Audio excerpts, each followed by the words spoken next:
A warm welcome to my YouTube channel. Thank you so much for clicking to watch this video. If you're new here, my name is Kate. This is Kate Vlogs. Please consider subscribing. Make sure that you turn on the post notification bell so that you do not miss future uploads. I do business related content.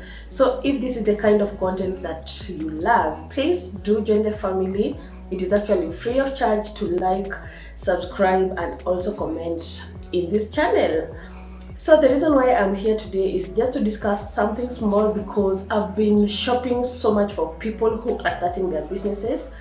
And there is this frequent question that reappears a week or 2 weeks later or a month after opening your business. I've decided to do this video because of some of the frequently asked questions, especially when people have opened businesses and what they are experiencing is not what they expected when this business opens. So a person has opened a cosmetic shop and they want to start making profits from day one. And I will always tell you that it's just like a small baby. You have to give them time to learn how to crawl, learn how to walk, learn how to run.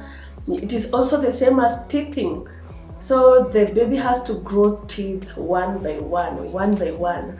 So there is no way you will open a business and start making profits immediately. The first thing that you want to do is work with a very beautiful display, especially if you're dealing with cosmetic. And I always tell people that if you're displaying things like perfume, make sure that you have a display that is made up of glass.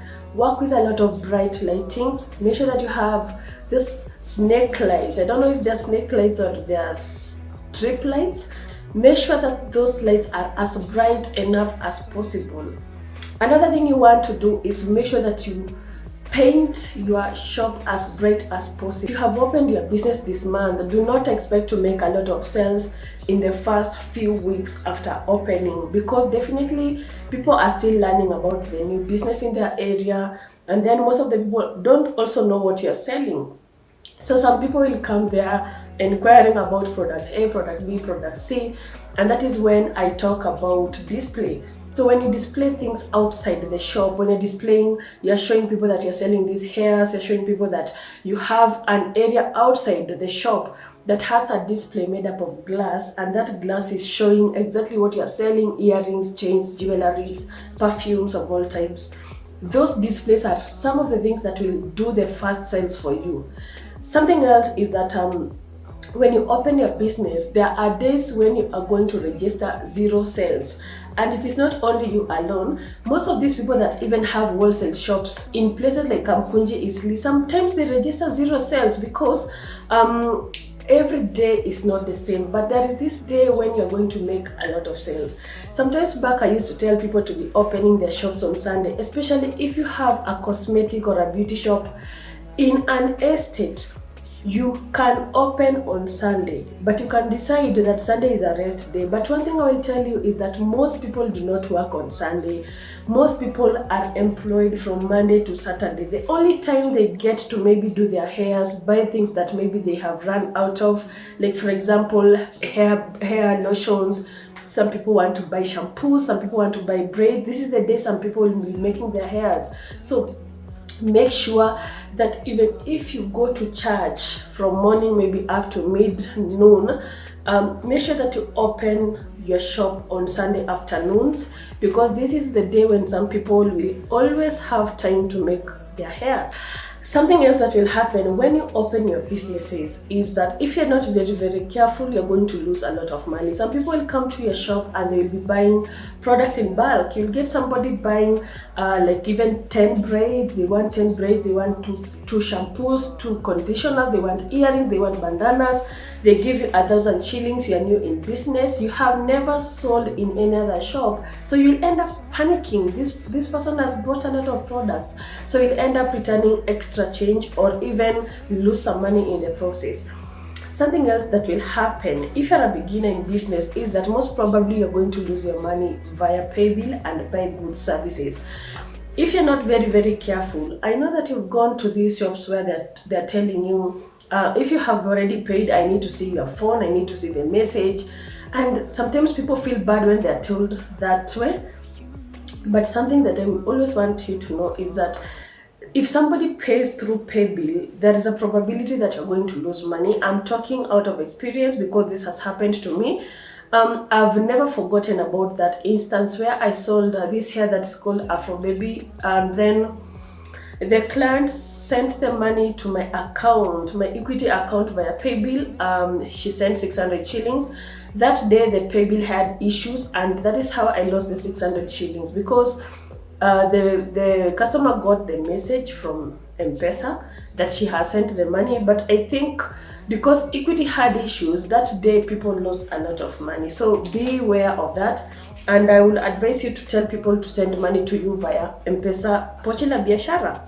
One thing that I will tell somebody that maybe has a shop and this shop is being run by strangers, maybe you don't have time to be in your shop, so you have decided to employ somebody.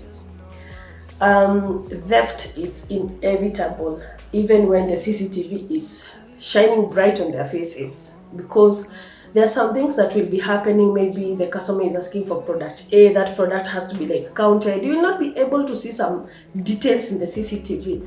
Maybe they are counting eye pencils, maybe they are counting beads.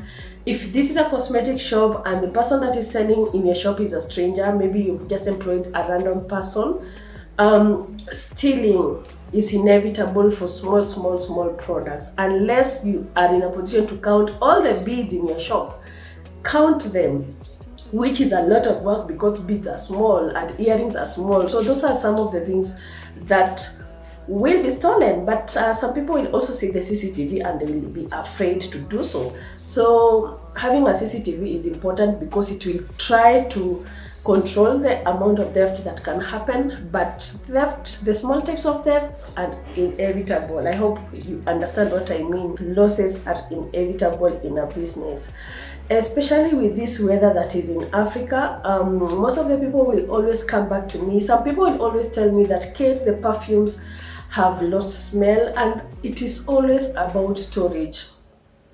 This happened to me. We are talking about not even perfume.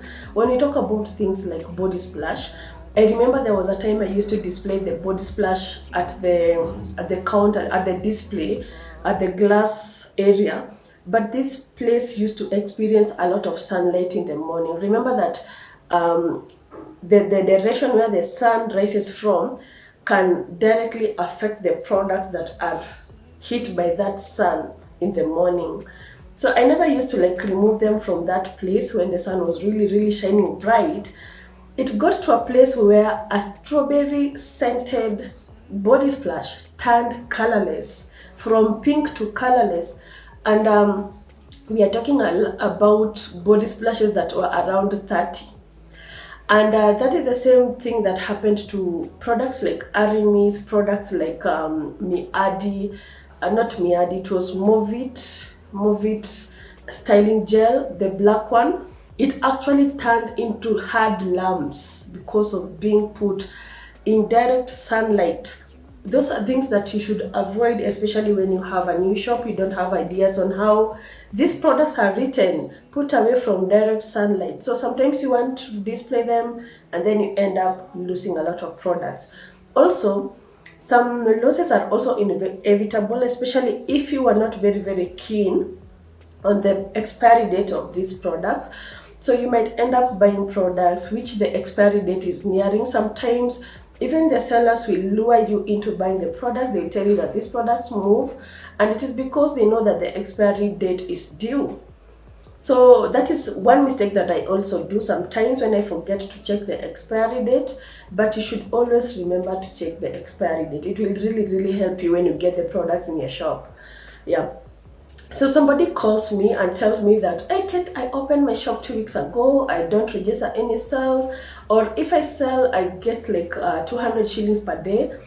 But something else that I will always advise a beginner is advertisement really works. Advertisement is the word of mouth. You can be telling people that you're selling product A, B, C, D. You can also be putting the products on your WhatsApp statuses, and that is why we also have this post when you go to Facebook and maybe you post a product or you just put something on your page. If you have a page, you will see that there is a place that is written sponsored. So some people will see like sponsoring is a lot of money, but one thing I'll tell you is that sponsoring will actually increase your sales. That is why big companies will always advertise their products. That company actually paid for advertisement, and they know that this program is being loved by people, and they will make sure that they will make that product appear as an advertisement in the middle of that show. So that is what happens. Make sure that you post things on your wall. You can be a comedian, you can be an entertainer, but in the middle of that, introduce your product. Always have this, have the opening time, have a schedule. Open your shop at a particular time every day. Open your shop maybe from 8 a.m. up to 7 p.m. every day. Do not be that person that opens your shop anyhowly. The wakidogo you open at 11, sometimes you open at 2, sometimes you don't open at all. And then closing hours should also be scheduled. Make your customer know that this is the time when Kate closes and this is the time that Kate opens their shop. Make your customer aware that Kate does not open on Sunday, so I have to get to her shop Saturday so that I can buy products that I feel she is the cheapest in the area, and make sure that I buy them early if I want to use them on Sunday. Maybe they are braids. So have a schedule. Be strict. Avoid debts. Don't give people debts. Don't start your business with debts. Don't attract idlers in your shop. The other day I was saying that, for example, I need this product, I need a face cream, and they come to your shop. I want to buy this face cream. I have a lot of rashes, I have pimples. I will avoid coming to your shop if I feel like we have a lot of idlers there. They're just laughing anyhowly. They're just talking about clients who are coming to your shop. Maybe I want to inquire about a certain beauty soap that I want to use. I want to inquire if you have it. And then after inquiring, the idlers that are in your shop start laughing about, hey, how does that girl look like? Sasa wewe nafikiria hata kiogana hiyo sabuni hata improve. Yani, sometimes the idlers that you attract in your shop can make people come into your shop or avoid your shop. So avoid idlers at all costs. If you feel bored and you're the seller, just get yourself some radio or a small TV, be watching programs there, aside from attracting idlers from your plots, uko kwa vijiji wamekuja kukaa hapo ku discuss the passers by. That is how you will make people not want to come to buy from your shop. I hope that you understand what I mean. Another thing, when you go to restock, maybe you're going to restock your products, you have had this shop for a month, make sure that you have a list of the products that some customers maybe came to your shop asking for them and we did not stock, or you did not stock. So make sure that you have a list of those products, because whatever the customer asks for is what is moving in that area. There is a lady that called me the other day, and then she was telling me that she wants to open a cosmetic shop, but she doesn't want to open a cosmetic shop like for those people that are neighboring her. And I was like, nikamuliza, do those people make a lot of sales? Make sure that you stock what your competitors are stocking, because what your competitors are stocking is actually what is moving in that area. Do not shy away from selling things that are being sold by your neighbor just because you want to avoid maybe selling duplicate things. So don't come to me saying that, Kate, I want to open a unique kind of cosmetic because I feel like I don't want to like my business to look like for that other person. Not knowing that whatever that person is selling is because of things that people in your hood ask her to bring. So whatever she's selling is actually what is moving. So that is what you are supposed to stock in your shop. So thank you so much for getting up to this point of the video. I really appreciate. Thank you so much for watching my content. I will see you on my next video. Bye.